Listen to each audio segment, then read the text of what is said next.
Hey guys, MCU Collector here with another figure review. Next up is the Hasbro Marvel Legends series Disney Plus Wave 2, the Watcher Build-A-Figure. This is the Heist Nebula from the, I don't remember exactly what it's called. What if T'Challa was Star-Lord, or what if the Ravagers picked up T'Challa? I don't know. I don't remember what the episode was called, but it was the one with T'Challa as Star-Lord. So we get two figures from that particular episode. Really good episode. One of my favorites, although each episode seems to be getting better and better and it's kind of slipping down. But a good one nonetheless. So before we get into it, I got my wave, because everyone's going to ask. I got my wave from ToySnowman.com. They are based in Canada, so if you go to their website, it is all Canadian prices, Canadian dollar, not the US dollar. So keep the conversion in mind. It will look higher than it actually is. But ToySnowman.com, link in the video description below for my referral link. If you use that link and sign up, you will get 5% off of your first order. You get it in a coupon in the reward section, so you could place your order that way. But again, referral link in the video description below. Get 5% off. Again, ToySnowman.com, based in Canada.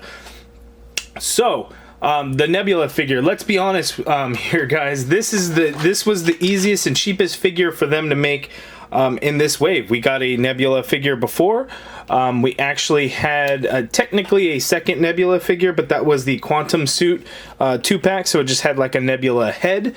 So this figure is essentially the same exact thing. Well, actually, now that I'm looking at it, there are some differences, but this was still quite an easy figure to make. Now, if you're watching the show, I doubt very many people were thinking, hey, I really need a Heist Nebula figure. I don't think anyone thought that, but I, again, think this was one of the cheapest to produce, which is why Hasbro would have done that, to kind of save on the cost of it all, which sucks. You know, I think we could have gotten some other characters. So, like, I just watched the What If Zombies episode. Maybe we could have gotten some other zombies or something. But, you know, I guess is what it is. It kind of sucks. But she comes with the largest Build-A-Figure piece, which is the body for the Watcher. She has an interchangeable hands, and she comes with the blaster. Side artwork of Nebula does look pretty good there. The back of the package has that same promo image of her. The bio reads, "Tech savvy and brave, Nebula is an intergalactic opportunist who is ready for adventure." So let's just get right to it and take it out of the package. The insert looks pretty cool. It looks like this is probably inside of Nowhere or the Collector's Vault. I'm assuming it is not the same as the T'Challa Star-Lord figure. That one looks like the background was Morag, maybe, where we first saw him. And then one interesting note is the way they put the Watcher Build-A-Figure in here. So here is the body, but it's kind of all in different pieces inside here. And you even have the lower body part. So all kinds of pieces. Here's his like robe skirt piece, which is kind of crazy and will stand up on its own. So craziness in this Build-A-Figure. Okay, so here is the Nebula figure out of the package, and you know there are some new parts. The arms are different. I'm not going to call them new. I'm pretty sure that they're just the typical female arms that we get. The holster belt piece is new, and the upper torso is new. But we see some shortcuts made on this figure for sure. The new torso is cool because it's new. You know, she doesn't have the same like shoulder pad looking portions there, but the rest of the figure is textured. This whole figure was textured, including the upper torso portion. This new upper torso portion does not have the same texture as the regular, as the rest of the figure, which sucks. It's just, it really stands out to me. Now, I get it. The animated, it's an animated show. So with some of those things, we see less details, no texture, a lot of smooth lines and stuff. That was one of my big complaints of the T'Challa Star-Lord. Even the Captain Carter figure is pretty smooth in some areas. It's not real bad. It still works. You know, Zombie Cat probably has the most like sculpted detail into the texture of the suit, like some of the sculpted lines and things like that. But these other figures definitely aren't. Spider-Man got a little bit of texture in the red and in the blue, but that's because the legs were reused. So we ended up getting that. And now that we've seen the episode, I guess, you know, I think in the show, he actually did have some of those lines in the legs and stuff, but they didn't do it for the figure. But anyway, that's going to be my big complaint there. So let's get the accessories out of the way. We get all the Build-A-Figure pieces over here. She comes with like technically four pieces to the Build-A-Figure. Watcher's actually going to be a lot bigger than I had thought. So we're just going to throw those all off in a pile over there. She has interchangeable hands, so you can see she has a right hand trigger finger and a left fist, because out of the package we have a left trigger finger hand and just an open hand for her right. So we get some interchangeable hands. She does have this blaster, as you can see here. It is not the same as the previous Nebula figure that we've gotten. It's done in this brownish color that matches her holster and belt. So again, those are kind of the details that gets lost when we look at animated. Everything's smooth. You don't see as many different colors, perhaps. So it just completely blends into that holster there. It is the same exact color. So that's kind of funky a little bit. But let's get in close to take a look at the Nebula figure. Okay, so here's an up close look at the Nebula figure, and there is nothing terrible about the figure, but there, you know, again, the shortcomings. You know, this was a very easy figure for Hasbro to produce, since the boots, the legs, the lower torso, all of that was new. All we got was this new holster and this new upper body portion, and then of course the head sculpt. So the first thing I want to get out of the way is look at the texture of the suit, like here on the lower torso, right? You see all the little bumps and stuff, and then even throughout the legs we get the same thing. So we got all that textured look, but that upper torso, all of that texture is just completely gone. And I get it, the animated style, it probably shouldn't have the texture. However, the rest of the damn figure has the texture. So if you're gonna take the time to sculpt a new upper torso, why not match it to the rest of the figure? Why do that whole piece all smooth while there's texture on the rest? So like looking at the back of the figure, you know, the texture, it just stops and then we go all smooth. Like, it's just weird to me. And it's, again, some of the shortcuts that they take in to really get a figure, you know, cheaply made compared to some of the other ones, like Zombie Cap. You know, this thing is a beast. This thing is incredible. The sculpted detail and everything that went into it probably took majority of the budget. Captain Carter probably took a big chunk of the budget. T'Challa Star-Lord probably even took a big chunk, maybe a little chunk, because he's not a whole lot going on for him. The Spider-Man figure too, the Doctor Strange. The Doctor Strange, it does have a lot of reuse as well. But all those things, and this is the figure that we get. So, you know, it just kind of sucks. You know, looking at the arms, we don't have any of the robotic type arms and the upgrades that were made, because Thanos, you know, changed his ways from what T'Challa convinced of him to do. The hair is covering it, but if you kind of pull it back a little bit, you cannot see the mechanics around her left eye like she still had in the animated show that apparently was given to her by the collector. So, you know, that's unfortunate. The hair, I think, looks kind of funky. I didn't really like the way it looked in the show, but it's done basically how the show would have been. It's just like a yellow plastic color. There is some shading in there to give it some textures, but again, not as detailed as you would normally see hair, because of the animated show. You kind of get some thicker locks, that type of thing. One thing that also went pretty cheap, which I really don't like, is if you look at the boots of the two Nebula figures. So the older boot, come right up to the edge, the top of the boot, right where that pin is, and then the rest of that knee piece is painted. So like the hinges, it doesn't really look bad.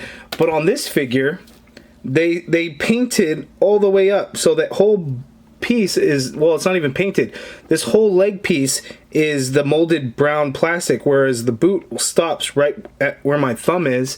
And you know, right in the middle of that pin, and it should have been her pant leg color, the purple color, which would then make it to where these hinges don't look funky on the back of the leg. But again, Hasbro made shortcuts. They cheapened out. They did not paint that upper portion, which should actually be her pant leg and not the boots. So that kind of sucks. Anyway, let's zoom out for her articulation.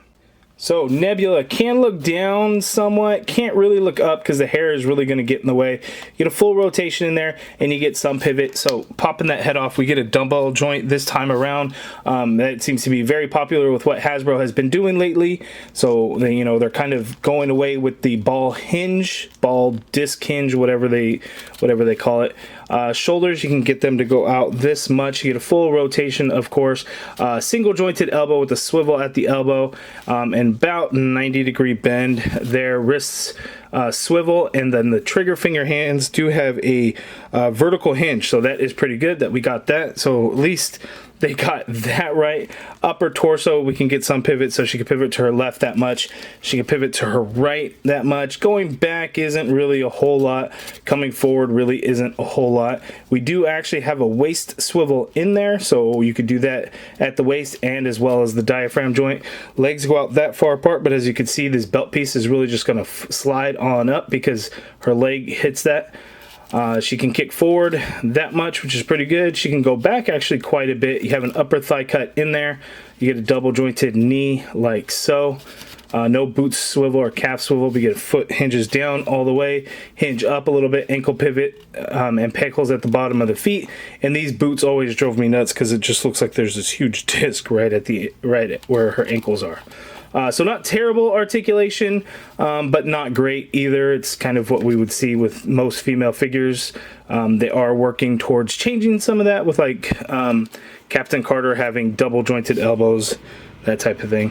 Her blaster, it fits in there with the trigger finger. It kind of goes in there. It's an odd design for the blaster to begin with though, as you can see. So it looks kind of funky, but it's in there. Okay, so I know some of you guys like head swaps. Doesn't fit on there. It would just rest on there. This one really doesn't fit on there well either. And then one thing that you really want to be careful, especially with doing head swaps for this figure. So you see the ball peg there. Look at that stem piece, how thin that is. So if you try to force a head too much on there, I know that that plastic is going to stress out. And it's going to bend and break, so careful with the head swaps, guys. I will not be removing this head and popping it on again, as I feel like I'm going to damage that neck peg, so I will not be removing that again. So just a heads up on that. So it doesn't really work, even though, again, I know you guys like seeing it. Doesn't really work, but let's see these two side by side.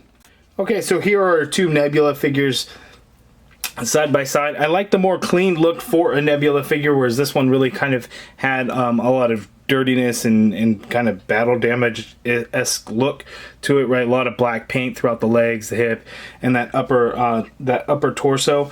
This figure, what this figure does really well is that upper torso piece looks a little bit larger, like it's better proportioned for an action figure, whereas this one seemed really thin. This figure overall in general, I've always felt was kind of undersized. It just seemed really thin.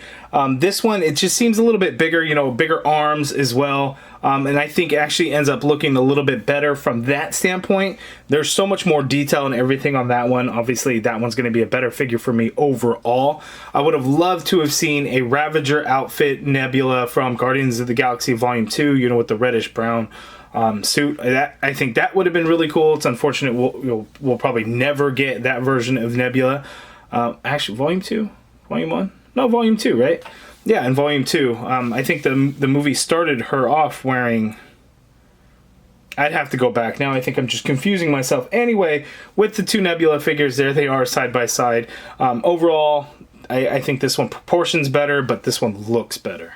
Okay, and here are Nebula and T'Challa side by side. I think Nebula called him Cha-Cha in the show. I think it's cool that we get the T'Challa Star-Lord, but Nebula Heist, again, I just don't think it was necessary. I don't think we needed it. The Collector would have been a much better figure to accompany T'Challa, but again, I think it was all cost and budgetary things, which really, really sucks when you can see it so blatant and notice it so much. So, a little unfortunate.